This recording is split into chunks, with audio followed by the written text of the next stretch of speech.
Hello and welcome. We have Jonathan Lowe here, all the way from Auckland, New Zealand. How are you doing? We're fantastic, man. Thank you for having me on your show. Yeah, it's my pleasure to have you here and to get to know you because I actually have to say I liked you from the first post that you did. Um, there's something obviously to do also with New Zealand because I love Hmm. everyone who lives in New Zealand. That's like already a free pass. You have all my admiration and attention. It's one of my favorite places in the world, if not the favorite place. So Hmm. yeah, how did you end up in New Zealand? It's really interesting. I moved to New Zealand nearly 10 years ago. I was born in China, and I Hmm. moved here nearly 10 years ago because my dad was teaching at a university. So we just moved, and then I went to high school. After high school, I took a gap year because I had no idea what I wanted to do, like growing up.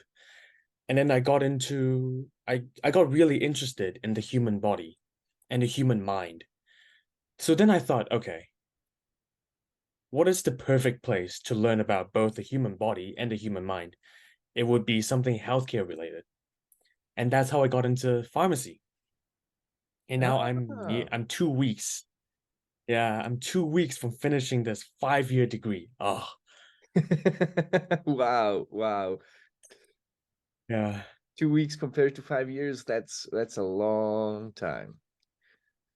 Yeah, it is. Time flies. Definitely. So are you ready for what comes after? Are you thinking about this, or are you just focusing on your last days, trying to get the most out of it? Yeah, I have two oral exams coming up, and I gotta say, I am nervous because these two exams will determine whether or not I can become a pharmacist or not. But I'm quite confident that I'll get good grades and I'll pass. But yeah, still, I'm really nervous. Stressed, yes, but more excited at the same time. Nice. Nice. Yeah. So is this like your first degree, or did you have like an under degree or something that you already Yeah, had? that's a good question.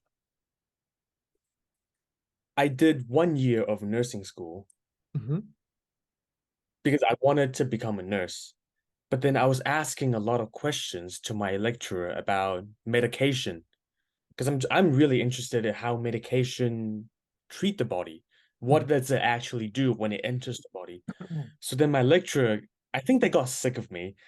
So then they said, okay, you know what? Just do pharmacy or just do medicine. You'll get all the answers by just learning it.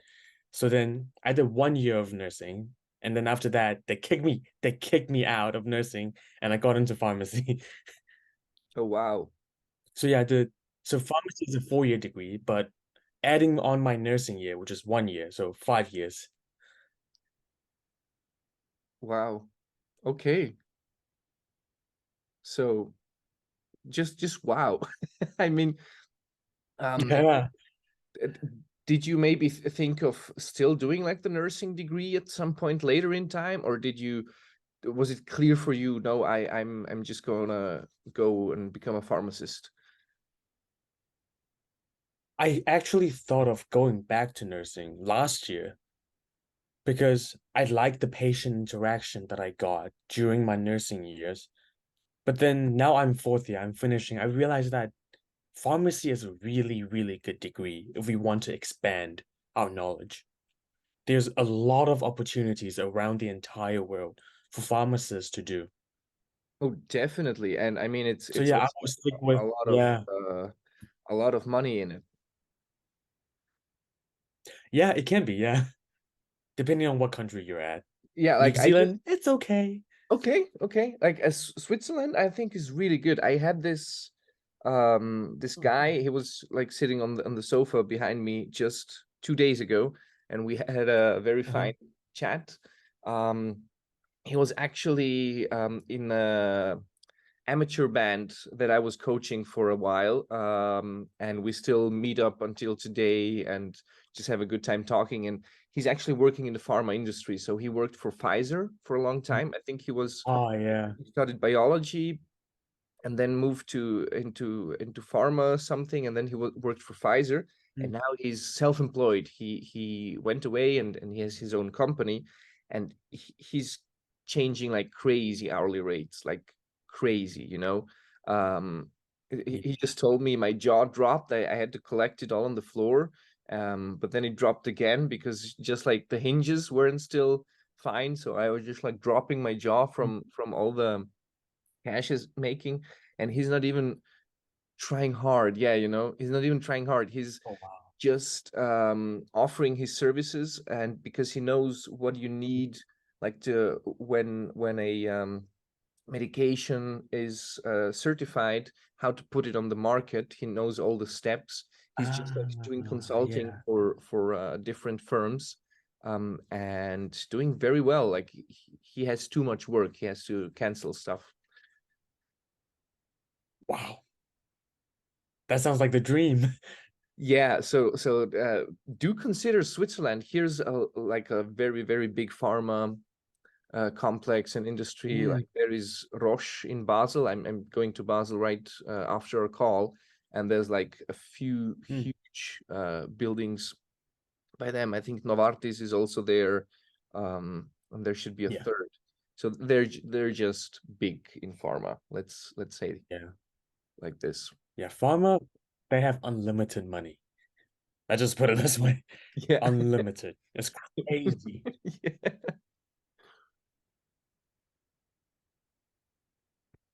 So were you thinking of going into that a little bit, like just doing the big buck? Yeah, I actually thought of it because my plan is to move to Australia next year, actually. Mhm. And there's even more opportunities for pharmacists to go to either hospital or research or like big pharma. So there's way more opportunities. Mhm. So yeah, it is in my mind. Nice. And you're going to Melbourne, right? Am I remembering it Yeah, correctly? I am. Yeah. Good memory, man. Yeah, thanks. I can't remember everything, so I wasn't remembering that you were becoming a pharmacist. So just just whatever. But there's a lot of us, and a lot of us are doing very different things. So Yeah. what would you say was maybe your absolute biggest takeaway from your studies? You know, you going into them like being super interested in how medication works. What was like your biggest takeaway? It's actually how to talk to people. And you would think learning all these medicine, I'll have all the knowledge in my brain on how to teach my patients how to take medicine and the side effects. But then I constantly need to remind myself that not everyone know what I know. And medicine can be very complicated. And how can I translate the side effects that's written on the label to everyday language for my patients to understand? So that part is so crucial to me. Yeah, and I'm guessing a lot of the side effects are also like for a legal reason there, because something might happen, and but it almost never Yeah. does, but they just have to put it there because of the studies or because of whatever. And there are people that get Yeah. scared. Like I remember also when I was like a kid growing up, and then I would just like read these Mhm. packages when I was sick, and I was like, oh my God, what is this? Yeah. Yeah, it is quite crazy on some of the side effects a very simple medicine can do to your body. So how do you And yeah, communicate? that's so I will have processes. For example, if you give me a one medicine that's for your blood pressure, I would say, okay, this is what it does. How does it do it? And what are the side effects? I would try my best not to mention any medical words because my patients, they can't understand. I always just assume that they won't understand those complex medical terms because I don't understand them either. Yeah. So I would say, okay, if you take this medicine, your blood pressure would drop. How? By making your blood vessels bigger. And some of the side effects would be tiredness and dizziness. Why? Because when your blood vessels expand, you will feel a little bit dizzy. And when you experience those side effects, you can just sit down or do your things a bit slowly, like stand up a bit slowly, walk a bit slowly. So that's my normal approach. I don't want to include any complex terms because I know that they can't understand. Yeah, I love it. It's actually very comforting for me to hear, you know. My brother is taking medication to drop his blood pressure, because this is like a genetic thing Ah, in our family. Everyone has high blood pressure. For some reason, I don't, which is mm, weird. But I'm also eating a lot of what do you call it, aioli. So this should be like a natural uh, mm. dropper of blood pressure. That's why you see me chill all the time.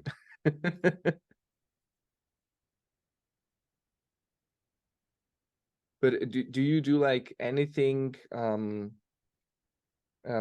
else for let's say maybe nutrition based advice with them, like maybe if you're taking medicine to like lower your blood pressure, you shouldn't be drinking a lot of coffee, or you shouldn't be like I don't know, going to Mm. McDonald's every day, or is that already outside of your expertise? That's a good question, man. It is inside my expertise. We call that lifestyle questions or lifestyle recommendations. Hmm. We would say try to eat more vegetables, exercise more, eat literally any fruits that you can possibly think of, and try to not go to McDonald's and that kind of stuff. Yeah. Because we want our patients to be healthy. We Hmm. want them to live a long life and long and safe life. And it's really heartwarming to see that some of the times they'll come back and say, hey, this medicine really works. Thank you for giving us those advice. Even though we're not the one that made the medicine, we're just the one that give it to them. But then they'll come back and appreciate us and tell us that our recommendation worked. It just really warms my heart, man. Awesome stuff. So basically, if I'm hearing this correctly, you have already a lot of work experience.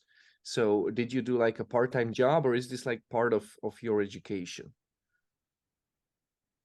It's both. It's part of my education, and I do work at a pharmacy nearly 3 years now. So I Wow. see hundreds of patients when I go to work, and I'm fortunate enough to be in a position to give them advice. Sometimes I think it's actually crazy, like a 24-year-old giving a 70-year-old advice on their lifestyle and how they should live their life. In my mind, I still can't comprehend it, but they listen. It's like they trust me Hmm. and they take my advice. That part means a lot to me. Yeah, that's a big thing. Like the trust that you just mentioned. Do you maybe have Yeah. like uh the white clothing that pharmacists wear sometimes? Is that a thing in New Zealand? Yeah, I do. My white clothes is actually at the background somewhere. I can't find it. Okay, okay. Because I Yeah. mean, these are uniforms, right? And they speak a lot of authority. And then, do you think that maybe like 50 years ago, people who would come to the pharmacy and see you wearing the white coat, like the 70 years old, would they be respectful and trusting in the same way as people are today? Trust is a very tricky thing after I've been in the medical field for 5 years. That white coat not only give us the power or the authority to provide care, but it also build on trust. Whenever I put on that white coat, I can just see the patient look at me different and compare when I take it off. They just see me different. they have that almost instant respect and willing to listen. And it's quite magical. Yeah, it is magical. So yeah, similar respect, I'd say. Even more, because now with social media and internet, people know what nurses do, people know what doctors do, people know what pharmacists do. So then they have more respect to us. Thanks to social media. Interesting, really interesting. So, I was thinking it too, like when you mentioned, yeah, it's crazy that these 70 years olds are giving me respect. Um, I thought about it, and this has really changed. Like we are living in a time where this is changing, where the older generation has recognized somehow that there's a lot of value that they are missing on, a lot of knowledge that maybe they don't have yet. And I think this is Mm, also maybe due to just like our technological development, because everything is changing so rapidly, and you see the young people doing everything with computers and internet and stuff like that, and yeah. we already have parts given up, right? So I'm not going to do computer stuff, or I'm not going to do email, Mm, and then I know that they know, yeah. so I trust them, right? Yes. So, but there's also a lot of responsibility on your end then. I mean, you're still very young, but you need Oh, to yeah. step up. Yeah. Every time I go to work, I learn new things every single time. Whether it is if you add these two medicine together, the patient might die, or if you add these two medicine together, they will cure faster. Things like this. It still blows my mind how medicine works. Whoa. And as pharmacists, yeah, and as pharmacists, one of our main responsibility is to make sure that the medicine the doctor give is appropriate for the patient. And what we do is we will ask when we receive a prescription, like a piece of for example, a piece of paper prescription, we will ask the patient, okay, are you allergic to anything? Do you have any bad reactions to anything at all? Or medicine, fruits, vegetable, anything? And sometimes they will say yes. And then I'll look down and say, oh, your doctor prescribed you the thing that you are allergic to. So that we need to call the doctor and say, hey, this patient is really allergic to this. If they take it, they might need to go to the hospital. This is my recommendation, and this is the alternative medicine that we can use. What do you think? So this type of conversation happen daily. I'd say even every 10 minutes at a local pharmacy Wow, because that's we are, crazy. Yeah. yeah, we're like a safety net for our patients. Yeah, I mean, so And we know, excuse me. It seems like yeah, you are doing like the um just catching eventual mistakes by doctors and preventing patients to actually get uh hurt by the medication, or yeah, get complications or whatever. So this is like a really good thing where you um have this, as you said, safety net, like just double check up, is everything all right, is everything good? So yeah, give a thumbs up, or maybe let's check. yeah. We do that a lot. And what do you think is that? Because the doctors have just too many patients and they sometimes forget to check on these things, or they're not as educated regarding medication, and then they just prescribe, and they know that you will call them if anything's wrong. That's a really good question, man. In New Zealand, I'm not too sure about other countries. Doctors only get 15 minutes to see a patient. Like 15 minutes, that's not enough at all. And they have sometimes more than 20 or 30 patients daily, so they can get very, very busy. And when you're very busy, sometimes you will forget that, oh, my patient is allergic to this, or oh, my patient actually don't have high blood pressure.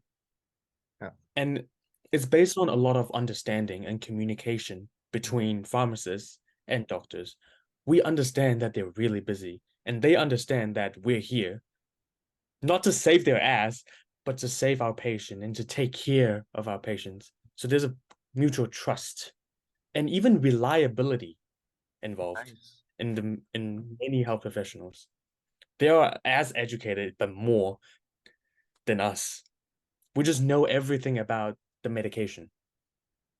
Wow, that's great stuff. So, Mm. it, just out of curiosity, is there like an electronic system for patients in New Zealand? Like, if they get admitted to a hospital, they have like just an electronic card and they scan it or whatever, and then you see all their data, and then you see all their Oh. what they're allergic to, or how their history has been when they had certain checkups or were admitted to the hospital for something else, or other illnesses. Does that exist? Unfortunately, no, not yet. We are trying.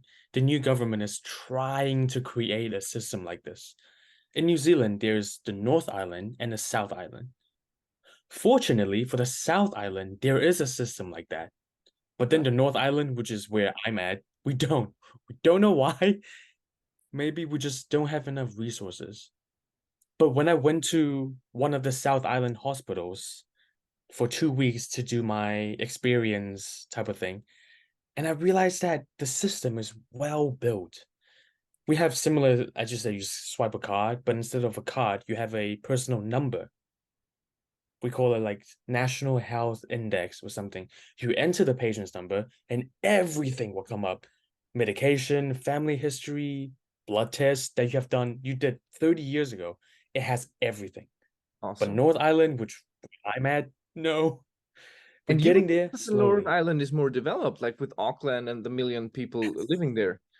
Yes. Yeah. But no, not yet. Not yet. Okay, same thing in Switzerland. Like my girlfriend is working in a Mm, hospital. She's a pediatrician, and mm, it's the same thing. They don't have an electronic patient system. Everything is so no. much harder to find out. Sometimes she needs to call the doctor's offices for 2 or 3 times. Sometimes they couldn't give out the info because they're missing some legal document or admittance, and they're like, sorry, we can't give this to you on the phone. You need like written consent by the patient or whatever. And it's really Yes. so excruciating. Yeah, it is quite painful. You And the like tricky these part highly is, skilled people. Oh, sorry, we were again talking in different time zones. yeah, yeah, we blame Zoom. Yeah. The tricky part is, Boo. the tricky part is, if I'm a North Islander, go to South Island, they don't have my record. The only way they can access it is by using the same number, but they may not be able to get my information. So they don't know what I'm allergic to. They don't know what medication I'm taking. They don't know my family history. If they're lucky, my doctor, like my family medicine doctor, would write something on my record. But I'd say 50% of the time, we can't find anything. It's really challenging. Yeah, I'm sorry about that. Like, I'm just We can, thinking of you being, like highly skilled and highly educated, and you have also the doctors who are highly skilled and highly educated, which would technically mean that their time is the most valuable, right? Like, time is really of the essence if you want to provide a very good service and to many patients and to be attentive. And just by not having the system implemented, you're wasting so much of this time for things that are completely mundane. And I would argue that like if one good CEO came in, like it could be half decent, doesn't even have to be good, but they could like implement it in every place. Like personally, I would do it. Like I already offered, like, you know what? I will just go to every hospital here in Switzerland and I will just like implement the system. Give me like a week to find out the best system and 3 weeks to implement it, and we will have it. Like you can really do a lot yeah, in a very short time, just with decisiveness and not too much insecurity and too much, oh, we need to double check or triple check. Just do it. But here, there are a lot of concerns around data privacy. So they don't want yeah, somebody else checking on your history, and they don't want someone else knowing what you might or might not have, because they're like also private insurances. So health insurance in Mm. Switzerland is just private, and you're obliged to pay for it. So Uh, and like the premiums that you pay are growing each year. Like for next year, they're growing 10%, which is really crazy, because in this way, doctors get paid directly by the insurance companies, and then doctors can charge more without the patients hurting, right? So the insurance companies Wow. are paying more, and then like the system is completely bonkers. Like what they did, um, it's been growing exponentially in the last 20 years or so, and everybody's Oh, saying wow. how really bad it is, and they don't care. So you have like maybe Mm. 20, 30, 40 different companies, and they're like headhunting Mm. like crazy. This is exactly the time of headhunting. They would call everyone around. I'm getting phone calls all the time, like, would you like to switch your health insurance, please? We have great offers for you. And then they would get commission for me switching. Mm. And like the legal amount of commission that they declared, this is only on additional health insurance, and this is 500 million francs per year of commission that they pay out. This is just the commission. What? And apparently there we assume that there is like a darker commission in the Mm. that's not declared for Oh, wow. the regular admittance. Well, basically I pay more than 4,000 a year for health insurance.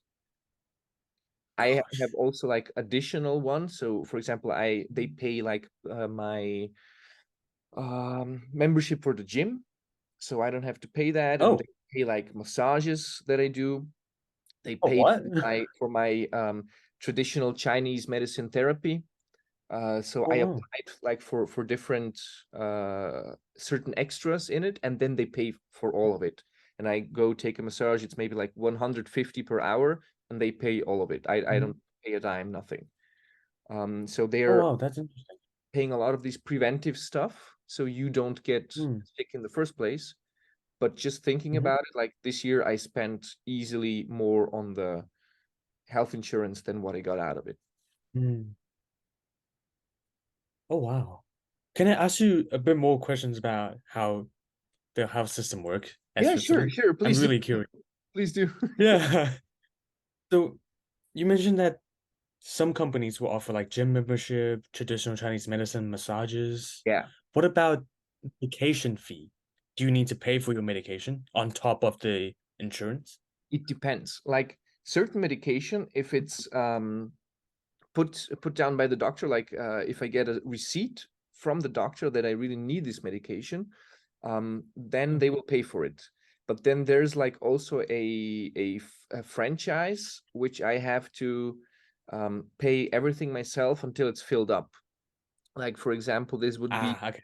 if I would like get sick and need to go to the doctor, then I would pay these bills myself up until maybe 2,500, or I can set it myself like how high I want it to be, and then I just have to pay these Yeah. bills myself. And then if it goes over the threshold, let's say these would be super complicated operations or everything Mm. or anything like that, then they will cover like the rest. But I have to pay like the first Ah, 2,500 of that's interesting. this. So they're like the system is designed to cover up like these really expensive Mm. treatments for, let's say, Mhm. cancer patients, or very Mm. expensive surgeries, stuff like that. So these people don't get bankrupt, but Right. everybody still. So it's made like you don't go to the doctor for every little thing that you have, and if you want to do Mm. that, you just have to pay a much larger monthly fee. But then you have a much smaller franchise per year that you pay, and then you can go to the doctor how much you want. Oh, that's interesting. in New Zealand is every medication it's free. Really? Yeah, they changed it recently. It was $5 before, but Okay, now everything is amazing. you need to pay. Yeah, you need to pay to go to your general practitioner or your family doctor, and it will be around like 50 to 80 New Zealand dollars. And then whatever medicine that they on the prescription is free. But except like medicine, like cancer treatments, they are quite expensive. But Okay. I'd say 90% of the old medicines are free. The government pays for it. And for cancer treatments, does the government pay also? It depends on what type of cancer treatment. Some, yes. Some, unfortunately, no. Like the approved ones, yes, and the experimental new ones, no. Exactly. Okay. Yep, exactly. The approved ones, everything is free. Unapproved, they will negotiate with the Okay. manufacturer, let's just say Pfizer and other parts. Because I actually worked at that approval part of the New Zealand government. It's really interesting to see the clinical results, to see the studies going on, and to read the studies. There are thousands and thousands of pages of those studies. And we need to see, okay, this part of it is a bit weird because they did not say what type of side effects this patient has experienced. What we do is we will flag it and send it to the company and say, explain this. All Wow. other parts are okay, but just there's one thing at the 1000 page, explain this. And then the company will write us a letter back saying, oh, we're sorry. This is might have been a mistake. We'll update you a new one immediately. Something like that. Okay. It's fascinating how it works, like the approval thing and how a government works with a pharmaceutical company. Crazy. Crazy. And Yeah, other medical treatments, like is this also free for everyone? Like if I had to go to the doctor in New Zealand? it depends. Uh, what type of medical treatments are we talking about? Well, let's say I'm having like a flu. I need Oh to yeah, see the doctor. if yeah, you need to pay to go to see your doctor. But it Okay. also depends on if you have private insurance, then maybe your private insurance will cover it. But Ah, normally it's yeah, you need to pay for it. so you have public insurance and private insurance. Oh, public insurance is called ACC, which everyone is entitled to, and it's free. We pay by our taxes, Mhm. but everyone just let's just say if I broke my arm Yeah. and I went to the emergency department, and of course I don't know about Switzerland, but hospital is free. You don't need to pay a dime. You don't need to pay for anything. Hospital is free, and then they will write a letter to your doctor and say, "This Jonathan broke his arm. Mhm. Apply for ACC." And then when ACC approves, my physio, my rehab, all the medication will be free. Nice. Nice. Yeah.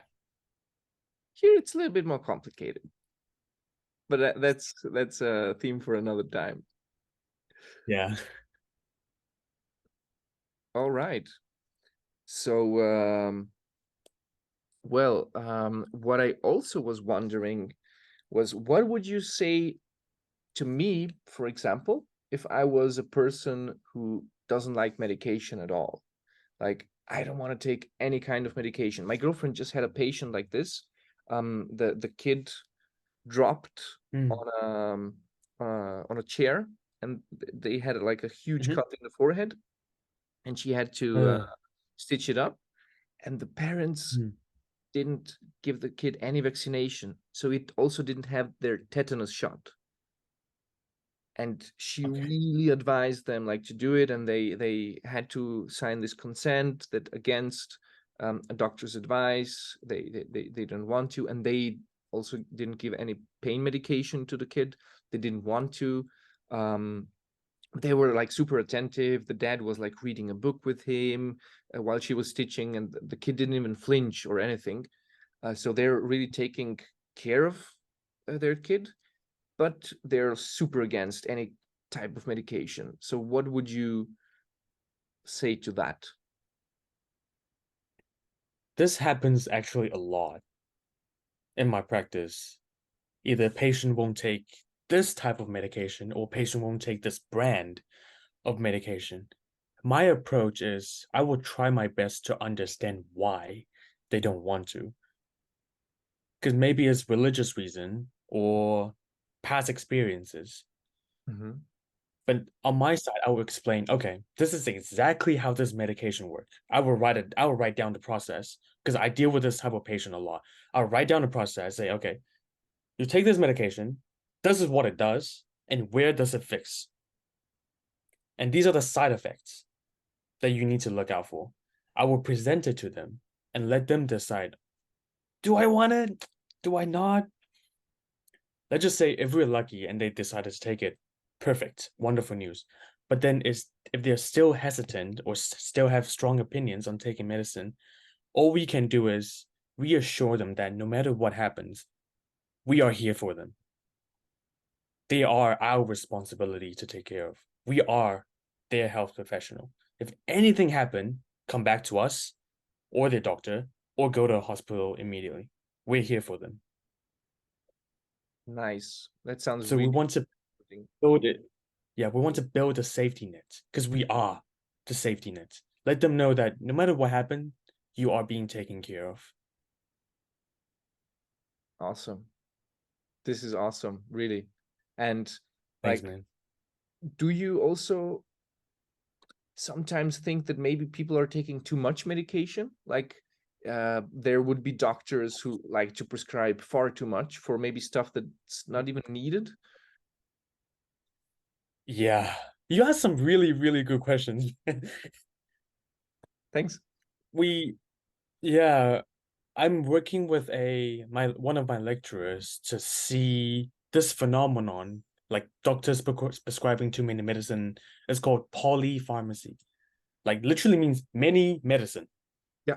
And what we do is to identify those meds that are just unnecessary. Mm-hmm. Like, why are you even taking this? So we will do an interviews or sorts with the patient and be like, okay, let's just go through your medication list. You're taking this for your high blood pressure. You're taking this maybe for your hair growth. But do you really need pain relief? Are you experiencing any pain right now? And normally the patient would say, no, I'm not experiencing any pain. And then we as pharmacists would ask, is it okay if I take this medication off from your list? Because we don't want you to keep taking all these meds without even benefiting your body. Might even cause more harm. Yeah. And they'll say, oh yeah, actually, we can take it off. There was one time I was working with a hospital pharmacist, Mhm. and the patient had 12 medicine in her bag. 12. Some of them are once a day, some of them are 3 times a day. Oh my And I God. just look at her and just went, how can you manage to take all these medication? And she was really proud. That patient was adorable. She was so proud. She was quite old, around 70. And she said, yeah, I have an alarm for every single one of my medication. And I asked my pharmacist to put it in a pack or those sachets that whenever it's 5 o'clock, I take my afternoon meds. And we look at her and just say, do you want us to cut down these medicine? Although you're pretty happy with them. And she just said, yeah, I don't really like taking meds. My doctor just gave me all of these meds without really explaining it to me. So if I can, I would love to take them down. So fortunately, we were able to cut from 12 to 5. Good stuff. Good stuff. Yeah, the pharmacist that I was with, she was amazing. The best I've ever worked with, ever. Wow.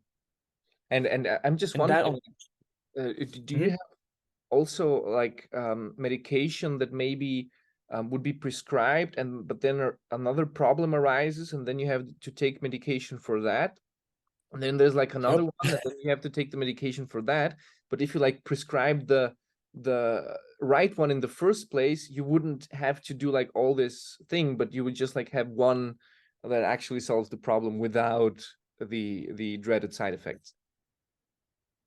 I'm getting triggered, man. Yes. I'm getting triggered. I'm here to trigger everyone. Yes, my friend. Yeah. Yes.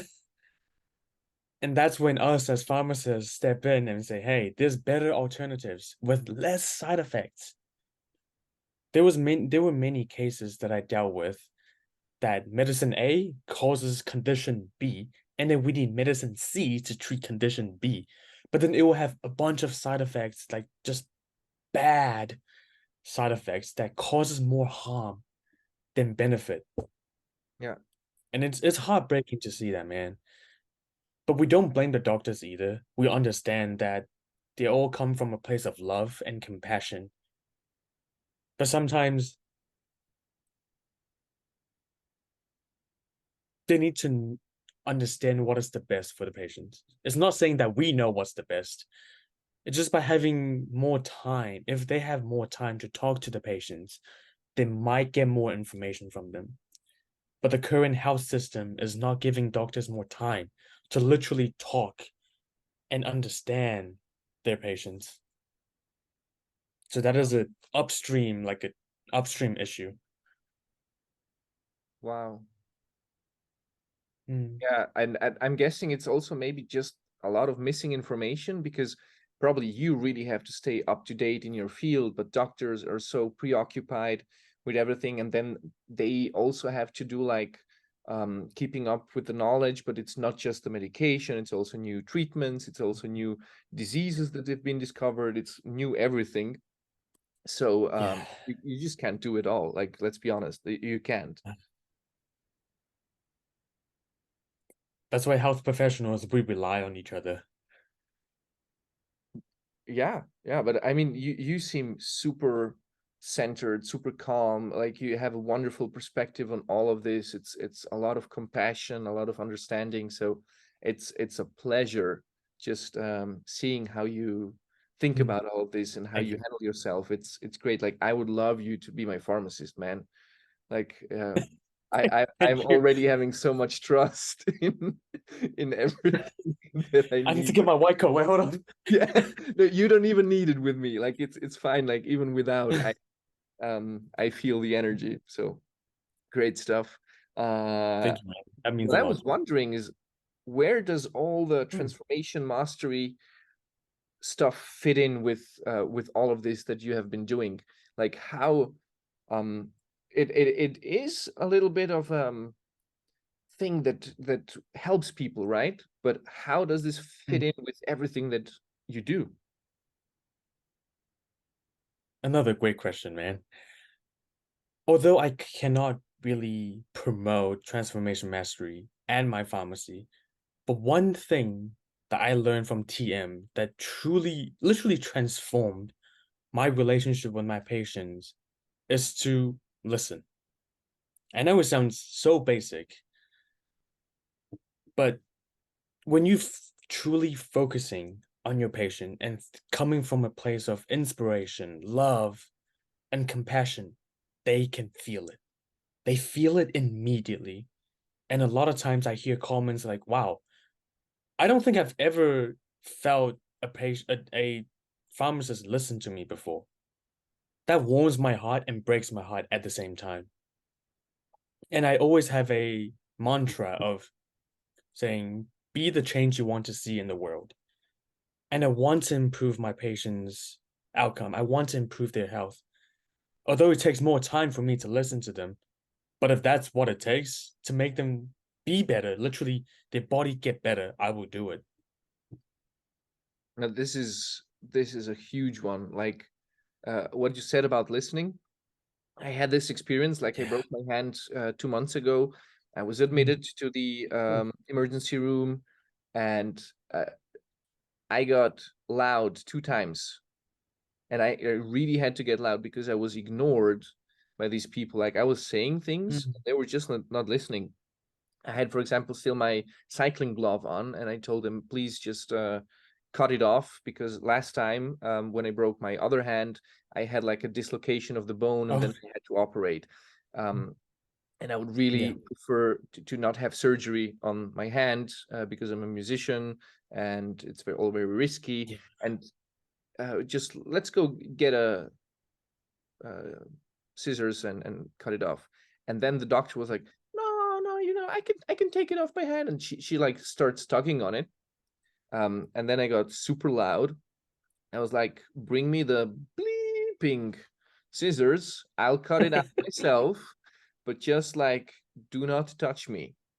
And then she was like, okay. And it was like a young, what are they called? Like residents. Yeah. So, but no listening skills whatsoever. And I do understand why people feel this way. Like really, really. But I'm sorry to hear that, man. yeah, no, I mean it's a story, right? How did you come across Transformation Master in the first place?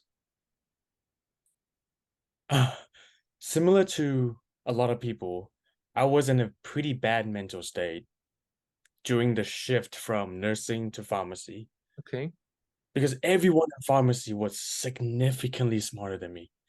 They all of them know almost all of the medicine, and I'm just there being like, "Hi, I know how to talk to people." That was the only advantage that I had over everyone else.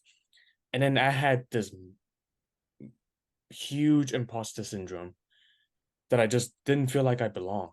Oh, I So can't then, as imagine what like everyone, just seeing you right now, mm, feeling how you are. I can't imagine you being that way. Just for the record. and then just as what everyone would do, I go on YouTube, I buy books, I buy programs, just to find something or anything to make me feel better. And whenever I used to have a really bad habit of whenever I feel stressed or feel inadequate or feel not good enough, I will go to the gym immediately. It turns out to be great because I'm in a very good shape, but I know that it doesn't fix anything within. I'm still feeling empty inside.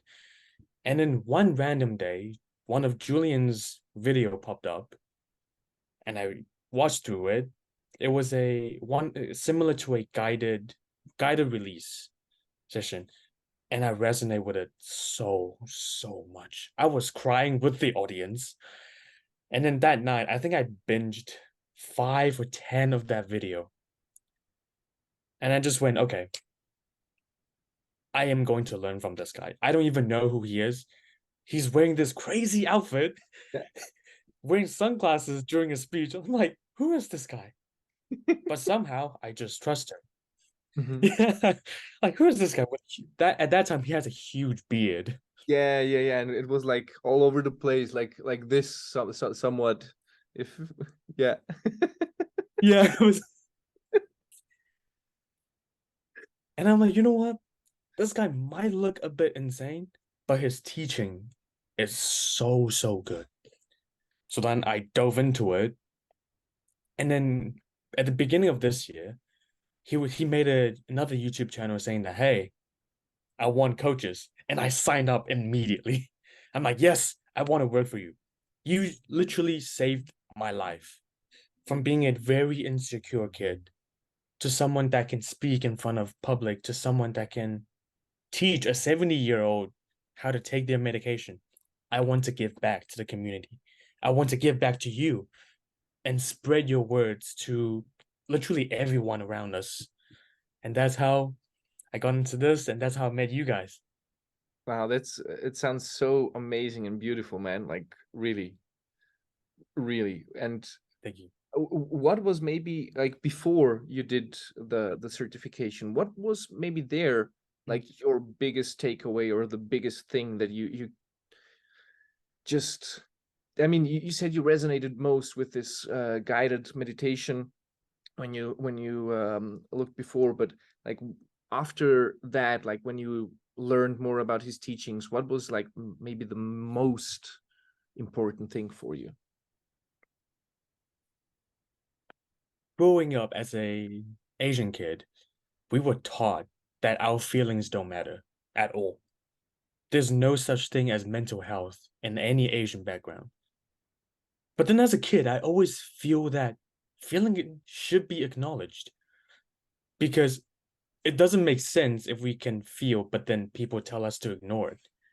So for the longest time, I've been battling with showing my true authenticity of being emotional, and the whole social expectation, parental expectation, and just conditioning. And then there was one video that Julian said, emotions should be celebrated. Be authentic. Show your emotions. Don't stuff it down anymore. You've been too harsh on yourself. And then I just broke. I actually broke. I just cried, because that was the first time in my life that I heard anyone say, your feelings matter. And that broke me and reshaped me. Oh And my, now I can use the knowledge that I learned to inspire others that felt the same way, that felt stuck, that want to be authentic but just couldn't. And I felt very fortunate to join this certification program, yeah, I mean, regardless of the outcome. yeah, yeah, Hopefully I yeah, pass. yeah. We hope for the best, but I mean, like, just what you Yeah. said right now, it's so beautiful on so many levels, because what you do for the people now, and what you say is like the main thing is just listening and lending Yeah. an ear and just offering this presence, right? And I mean, just by what you described is exactly what you felt when seeing this video. Like, it wasn't even like Mm. a dialogue, right? And I think this is the power also that Julian has, that he can speak of things and make you feel heard and make you feel understood, even if you're not there. Yeah. It it's That's a really, superpower. yeah, and I mean it goes really deep. And I also remember, like, just there was one video, I think he did like a crazy rant, where it was just like unfiltered, everything coming out. And I was like, this dude is real. Like, I Mm. really enjoy this. Like what he did, everyone else is like, yeah, I'm Yeah. super positive and I'm just only focusing on this and only on success and hustle, hustle, hustle. And he was like, nah, man, if you don't want to go to the gym, F the gym. If you don't want to do this, F that. And and I was like, yes, thank you. Thank you. I needed this.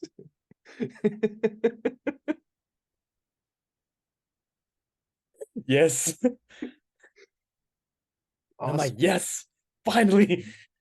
Yeah, and I was really happy to meet you in the certification program. Like, there's so many great people. Yeah.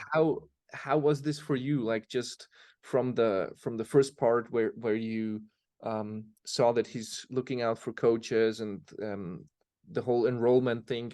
What was your process like? What happened for you? Oh, wow.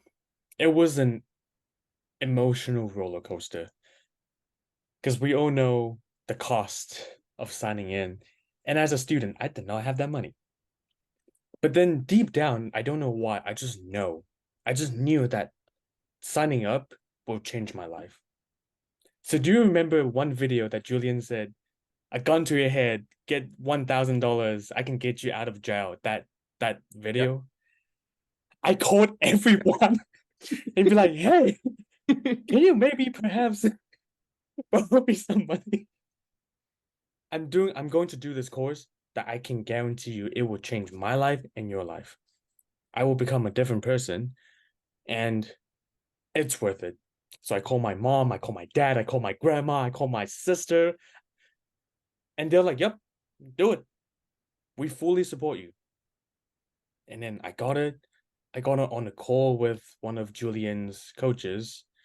Did like a 1 hour interview, phone interview, talk about where I am, how do I get to where I am now, what do I think of Julian. And then all of a sudden, I got one email saying that you're in, congrats.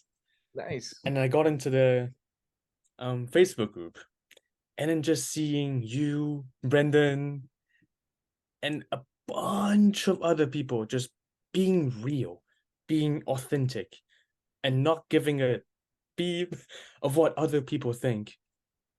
And then that's when I thought, this is where I belong.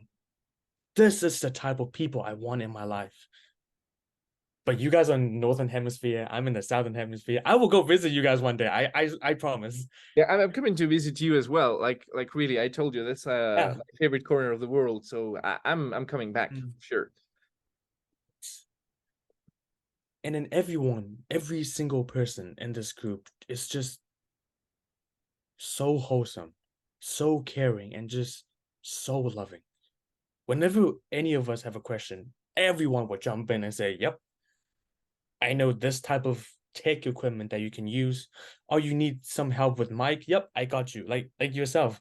You're like, "Yeah, I got you. This is what I can recommend. Do you want to jump on a Zoom with us? Yes, we can do this, we can do that." And it just fills my heart with love and just compassion. I want to give more.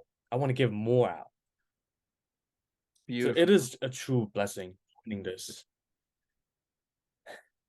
Amazing. Like for me personally also, I wasn't sure like how the Facebook group will behave, how it will go out, because in the beginning there was like a bunch of people, but then it kind of changed a little bit who was present and who wasn't. And I think I really had no idea where this is going to go, and it blew my mind. Like all the expectations I had, we're long past that. It's just amazing, like to connect and what ideas come up, and just like this is like this continuous spiral going up, and I couldn't be more excited. Like Yeah. before, I thought I had the greatest job, like as a musician, and the bestest stuff, but now when I'm talking to you guys, there's like this amazing energy, like it's even higher and even more vibrant and even much more impactful, that I'm like, Yeah. oh my God, how could I have not been doing this